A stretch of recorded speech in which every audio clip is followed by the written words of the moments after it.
I am a complete 180 from Friday night when I made my video about my assault. To the people that sent love, I love you guys. Thank you. To the people that were like, hey, you need to get away. Don't worry. Motherfucker out of my life. Like, it's done. I'm never going back to him. He would be emotionally abusive, but it never got physical until Friday. Saturday, I went up to the hospital. They confirmed that I do have bruised ribs and bunches of bruises from my ex. And as of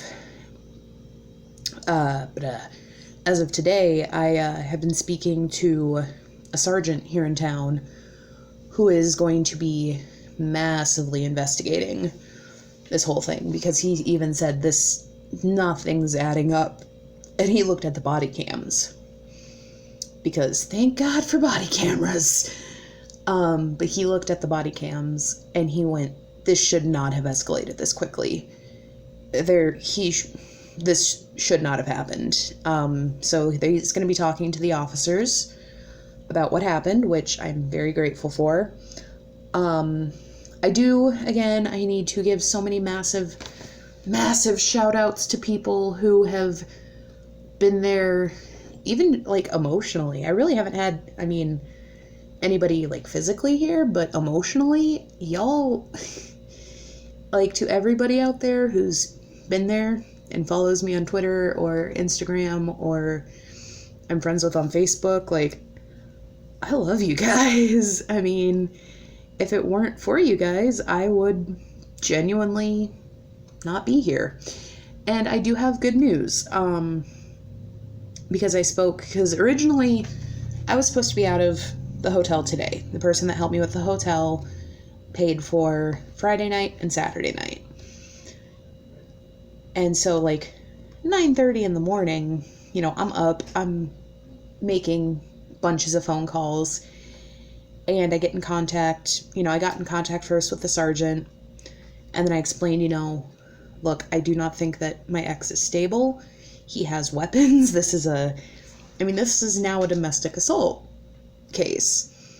And the sergeant went, I'm going to call you right back. There's a number that I'm going to call, and we're going to get this all figured out. And so they gave me a number to a domestic abuse survivors hotline.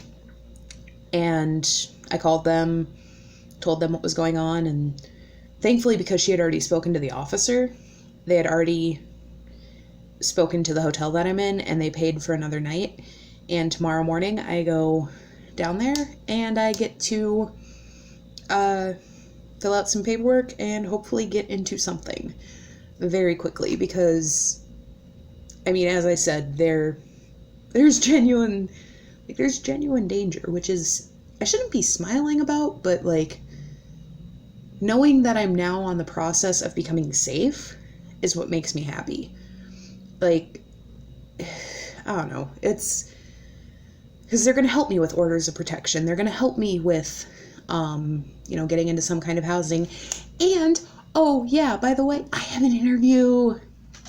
I have an interview on Tuesday for a very legitimate job. Like, it's for a cab driver.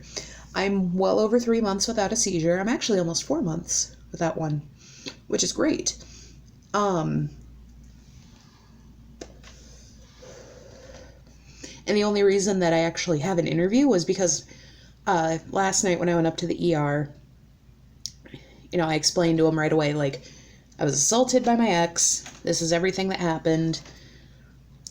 And told him, I'm staying at this hotel. But I didn't have a way back. So, I asked, could I get help with getting back to the hotel? And they went, yeah, we'll call you a cab. We'll help pay for it. Which I'm like, oh, thank you. Because I didn't want to walk, because it's like 3.5 miles, and it started raining on my way back here. So the timing of it wasn't, like, the timing of getting picked up and all that was very good, because otherwise I would have been in the rain with electronics, and that's not good. But the owner of the cab company actually picked me up, and I was, trying to be polite, make small talk, like, oh, have you guys been busy? And we're talking, and he goes, are you looking for a job? And I went, what? He goes, well, how old are you? And I told him, and he goes, okay, do you have a driver's license? And I went, yeah. And he goes, are you interested in a job? I'm like, yeah, but here's an issue. I'm homeless. Like, he knows I'm homeless. And he goes, okay, we'll find something to help you. And so, yeah, I have an interview Tuesday night. And I'm so excited. Because, like, my driver's license, I don't have like, speeding tickets or anything like that. So, kind of perfect.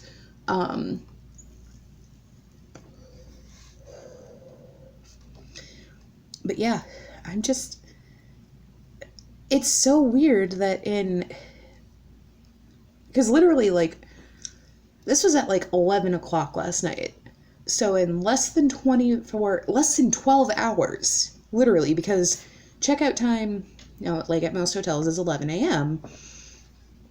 And literally by 11 a.m. I was, told I'm here for one more night, just had to move rooms, which not even a slight issue. Like, okay, I can move rooms, that's not an issue. And I, have official stuff going for the police, for charges against those two. And I have a job interview. Like, what the hell? This is kind of, like, it's a good update. And I'm happy about that. I mean, yeah, did I learn my lesson? Yeah. Next relationship I get into, God forbid. What the fuck was that? It's gonna be a no shit situation. Like, yeah, there's petty arguments, but the shit they're pulling, or the shit that those two pulled, won't even slightly start to happen. And I'm not saying like, oh, I'm ready to jump back into a relationship. No. I just got out of an almost 6-year relationship. Like, literally, I think in 10 days would have been our 6-year anniversary. So, no. And I also told my ex, because I know exactly what's going to happen. He's going to get dumped by this chick, and he's going to come back to me crying and being like, I'm sorry. Well, you actually physically caused me harm. So, I don't give a shit. That's not, you don't do that to anybody, especially, like, I don't know if I've talked about this, and I promise this tangent will make sense, but I'm a feminist, but I'm I don't want to say, like, a good feminist, but I'm, like, more of a realistic feminist. I'm not one of those crazy feminazis who thinks, like, oh, I'm better than you because I have a vagina. No. If I'm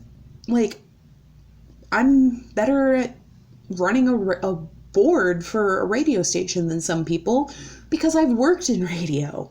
I'm better at cashiering in a lot of places because I've worked in cashier jobs. There's a difference between, like, what I do and, what I've done in my past versus somebody else, because we're two different people. Like, there's things that people are better at than me. I am 100% a believer on that.